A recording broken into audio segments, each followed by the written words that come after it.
অরবিন্দ ভবনের সংস্কার ও অসহায়দের সহায়তায় 29 জুন দান মেলা, সহযোগিতার আহ্বান।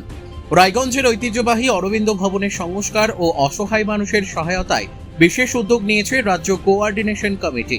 উত্তর দিনাজপুর জেলা কমিটি আগামী 29 জুন রবিবার বিকেল 5টায় অরবিন্দ ভবন প্রাঙ্গণে অনুষ্ঠিত হবে দান মেলা ও আর্থিক সহায়তা প্রদান কর্মসূচি।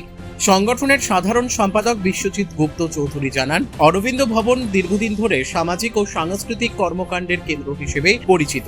ভবনের প্রয়োজনীয় সংস্কার ও রক্ষণাবেক্ষণের জন্য এই উদ্যোগ নেওয়া হয়েছে। পাশাপাশি অসহায় ও দুস্থ মানুষের পাশে দাঁড়ানোর লক্ষ্যও রয়েছে। তিনি বলেন, সমাজের সকল স্তরের মানুষের সহযোগিতাই এই কর্মসূচির মূল শক্তি। সামর্থ্য অনুযায়ী সামান্য সাহায্যও বড় সামাজিক পরিবর্তন আনতে পারে। দান মেলার মাধ্যমে সংগৃহীত অর্থ ভবনের উন্নয়নে ব্যয় করা হবে। এছাড়াও বিভিন্ন মানবিক ও জনকল্যাণমূলক কাজেও সেই অর্থ ব্যবহার করা হবে। সাধারণ মানুষ ও শুভানুধ্যায়ীদের অনুষ্ঠানে উপস্থিত থাকার আহ্বান জানানো হয়েছে। সমাজসেবামূলক কাজে আগ্রহীদেরও সহযোগিতার হাত বাড়ানোর অনুরোধ করা হয়েছে।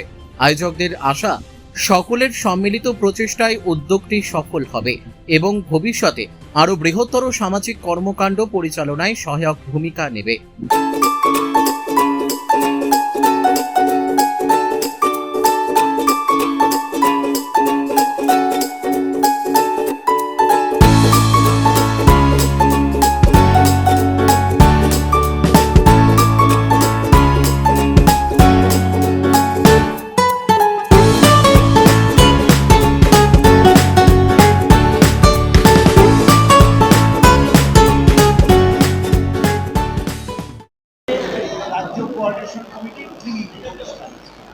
মূলত আমরা এই সময়ে দাঁড়িয়ে সংগঠনটাকে নতুন করে ঢেলে সাজানোর কর্মসূচির মধ্যে আছি।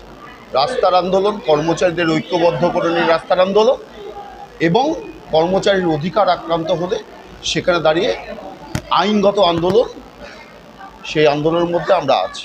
সেই আন্দোলনের ব্যাপ্তি প্রসার ঘটানো, কর্মচারীদের ঐক্যবদ্ধ করা, তাদের এই যে বিভ্রান্তি নানান উপাদান বিরাজ করছে এই সময় রাজ্যে, পশ্চিমবঙ্গের মধ্যে, সেখানে কর্মচারীদের সচেতন করা এবং কর্মচারী নিজের অধিকার প্রতিষ্ঠার জন্য রাজ্য কোঅর্ডিনেশন কমিটি যে দীর্ঘ লড়াই আন্দোলনে যারা আছে যুক্ত, তাদের সাথে ঐক্যবদ্ধভাবে যাতে সংগ্রাম আন্দোলনে যুক্ত হয়, সংগঠন দপ্তরে উপস্থিত হয় এবং তার উপযোগী সংগঠন দপ্তর প্রস্তুত করা। দান মেলা আর্থিক সহায়তা প্রদান যেটা করছে, এই দান মেলা দেখুন, সংগঠন দপ্তর পরিচালনা করতে হয়, সংগ্রাম আন্দোলন পরিচালনা করতে হয়। সংগ্রাম আন্দোলন স্থির হয় সংগঠন দপ্তর থেকে। সেই সংগঠন দপ্তরটা কর্মচারীদের উপস্থিত থাকার উপযোগী করার জন্য কিছু রিজার্ভেশনের প্রয়োজন হয়। সেদিকেই কর্মচারীদের কাছে আহ্বান করা হয়েছে। তারা স্বতঃপ্রণোদিতভাবে এই দপ্তরকে শক্তিশালী করা এবং সুস্থ বাতার পরিবেশ হাইজেনিক করার ক্ষেত্রে তারা তাদের সহযোগিতার হাত বাড়িয়ে দিচ্ছে। দেখুন, গত 15 বছরে কর্মচারীরা তিক্ত অভিজ্ঞতার সম্মুখীন হয়েছে। কর্মচারীর অধিকার আক্রান্ত হয়েছে, অর্থনৈতিক অধিকার আক্রান্ত হয়েছে। কর্মচারীদের যারা শাসক বিরোধী অবস্থান নিয়েছেন, এমনকি শাসকদের পক্ষে কথা বলেননি, তাদের দলদাসে রূপান্তরিত করতে পারেনি, তাদের দূরদূরান্ত বদলি করা হয়েছে, হয়রানির শিকার হয়েছে। প্রতিবাদ করার কোনো গণতান্ত্রিক বাতাবরণ ছিল। ফলে বিপুল প্রত্যাশা নিয়ে রাজ্যের জনগণ একটা সরকার পরিবর্তন করেছে, কিন্তু করার মধ্যে দিয়ে দেখা যাচ্ছে যে সরকার নির্বাচনের পূর্বে যে প্রতিশ্রুতিগুলো দিয়েছেন, কর্মচারীরা দারুণভাবে স্বপ্ন দেখছিলেন। আজকে 21 তারিখ পর্যন্ত সেই স্বপ্ন পূরণের কোনো পজিটিভ পদক্ষেপ এখন অবধি কর্মচারীরা পরিলক্ষিত করতে পারেন। উল্টে কর্মচারীদের অধিকারের ওপর আক্রমণ নামানো হয়েছে। অতীতে বামফ্রন্ট সরকারের আমলে কর্মচারীরা 80 সালে যে অধিকার অর্জন করেছিলেন, ট্রেড ইউনিয়ন করা, ধর্মঘট করা, কোনো জনস্বার্থ বিরোধী কোনো পদক্ষেপ সরকারের পক্ষ থেকে নেওয়া হলে সেখানে দাঁড়িয়ে কর্মচারীরা সোচ্চারিত হওয়া। আর আজকে এই সরকার পরিবর্তনের পরে সরকার বলছে কর্মচারীরা সরকার বিরোধী কোনো কথা বলতে পারবে না। এমনকি কর্মচারীর পাশের টেবিলের বন্ধুর সাথেও কোনো ধরনের সরকারি পদক্ষেপ বিষয় নিয়ে কোনো আলোচনা করতে পারবে না, সোশ্যাল মিডিয়ায় মুখ খুলতে পারবে না। এটা বাক স্বাধীনতা হরণ বলে আমরা মনে করি। তার বিরুদ্ধে ঐক্যবদ্ধ সংগ্রাম। সম্প্রতি আজকেই সারা বিশ্বের নয় পশ্চিমবঙ্গ যোগা দিবস পালিত হচ্ছে, আন্তর্জাতিক যোগা দিবস হতেই পারে। সেখানে ম্যান্ডেট দেওয়া হলো কর্মচারীদের বাধ্যতামূলকভাবে সকাল 6:30টার মধ্যে উপস্থিত হতে হবে।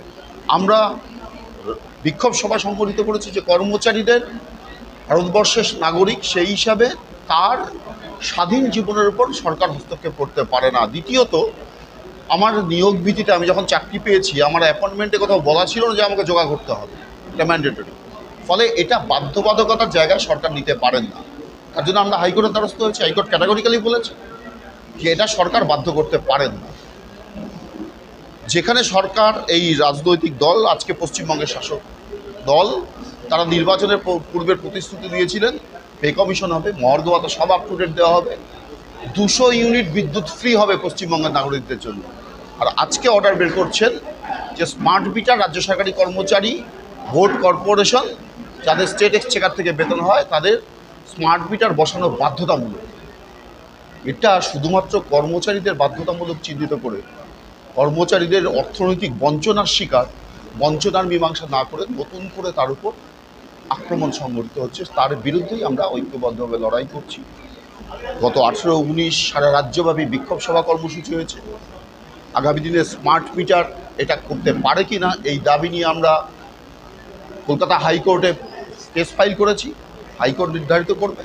ফলে আমাদের রাস্তার আন্দোলন, আইনি আন্দোলন যৌথভাবেই আরও বৃহত্তর ক্ষেত্রে কর্মচারীদের ঐক্যবদ্ধ করে নিয়ে প্রসারিত হবে।